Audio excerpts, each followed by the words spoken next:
Assalomu alaykum, hurmatli Gap o'tarish quvozlari. Bugun ozgina fursat topib sizlar bilan shu o'zbek kaptarlarimiz haqida jiddiy suhbatlashmoqchiman. Добрый день, господа голубоводы.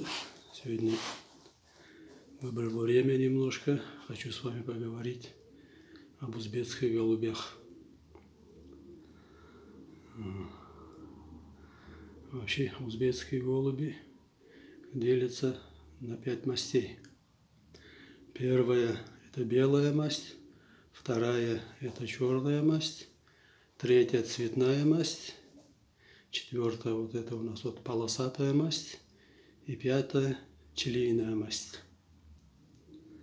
Я раньше видео, которое я снимал, я говорил, каких мастей можно между собой поровать, а каких нет.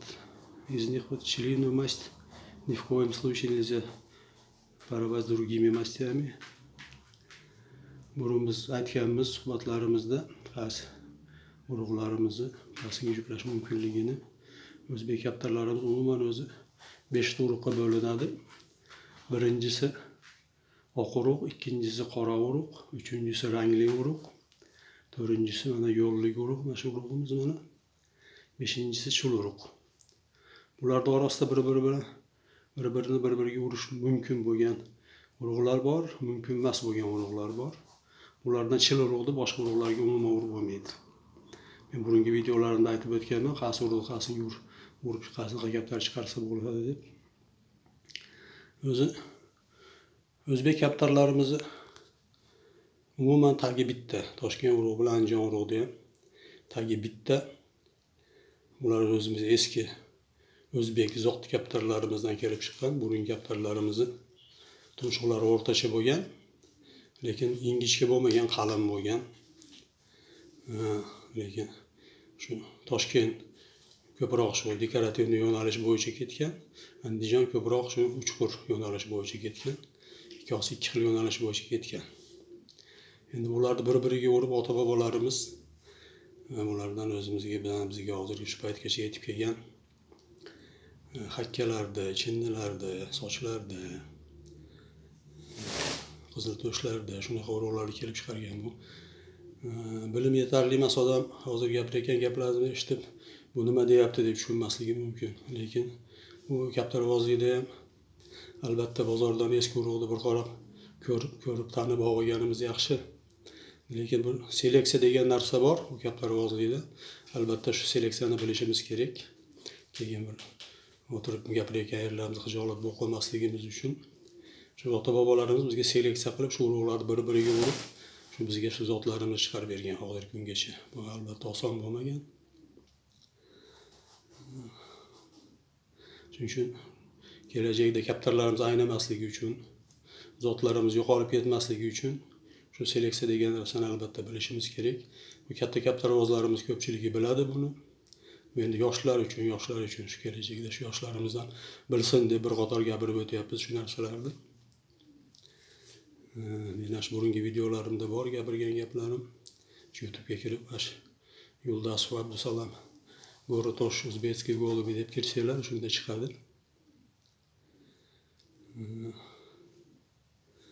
Наши предки вот путем селекции выводили вот голубей из этих 5 мастей: хакка, чинны, кызылтуш, сач, карасач, ахсач, вот таких других мастей вывели. Это, конечно, было нелегко. Это, наверное, несколько уже поколений ушло селекционеров. Но для молодых голубоводов, для наших, которые после нас останутся, я немножко расскажу об этой селекции. У меня в Ютубе есть свой канал «Узбекские голуби Абдусалам, Город-Ош». Я раньше рассказывал, каких мастей между собой можно поровать, а каких нельзя между собой поровать. Молодые голубоводы хорошо будут, если они будут знать об этом, чтобы не потерять наших голубей раньше, и как можно было восстановить. Вот это у нас уже вот полосатая масть. Это 4-я масть, полосатая масть. Очень важно, чтобы вот эти, когда голубей паруем между собой, чтобы они были разной крови. Я вот 4 здесь голубя, здесь 2 голубки, 2 голубя. Вот этот самец. Этот самец я купил у Абдрея. Это голубь Абдрея. Тоже очень хороший голубовод. Вот этот самец вообще другой крови. Вот самка сизая. Это самка в ломаке крови. А вот это вот у нас уже тоже самка. У нее, по-моему, яйца на жопе. Это турсумбая.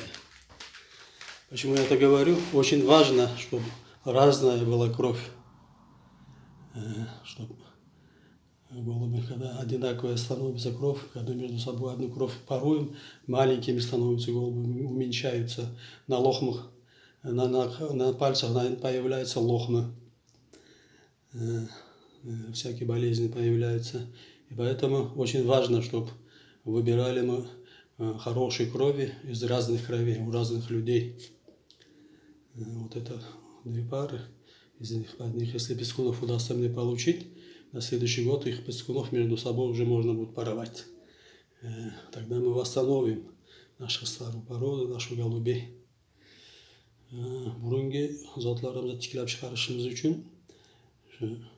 albatta biz kaptarlarimizni bir-biri bilan to'g'ri juplashimiz kerak. Har xil urug'lardan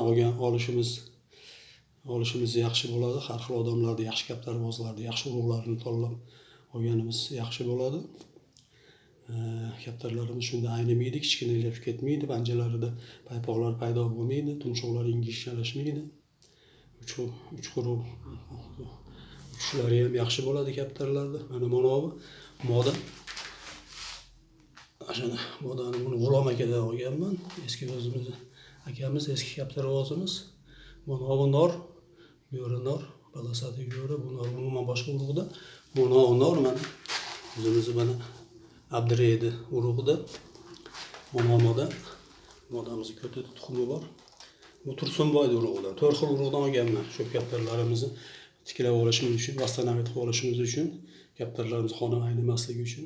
Buni yana yilga Alloh nasib qilsa bulardan mana juvonlarda olsak, yana yilga shularni juvonalarini bir-biri bilan juplasak bo'laveradi. Shunaqa endi. Hozircha gapiradigan gaplarimiz shu. Buni hozir tushunmagan odam, seleksiyani bilmagan odam, bilimi yetarli bo'lmagan odam nima deyapti bu deyishi mumkin, lekin bu shu gaplar hammasi to'g'ri. Buni katta kaptarvozlar biladi. Yosh kaptarlarimiz uchun, bizdan keyin qolgan avlodlar uchun bir xotir gapirib o'tyapmiz. Shu kaptarlarni bilishsin, ular qanaqa qilib juplashdi. Keyinchalik aynimaydi kaptarlarimiz, tiklanadi kaptarlar. Hozircha endi qo'limizdan kelgancha shu tiklashga harakat qilyapmiz kaptarlarni. Rahmat hammalarga e'tibor uchun. Спасибо всем за внимание. До свидания, до следующих встреч.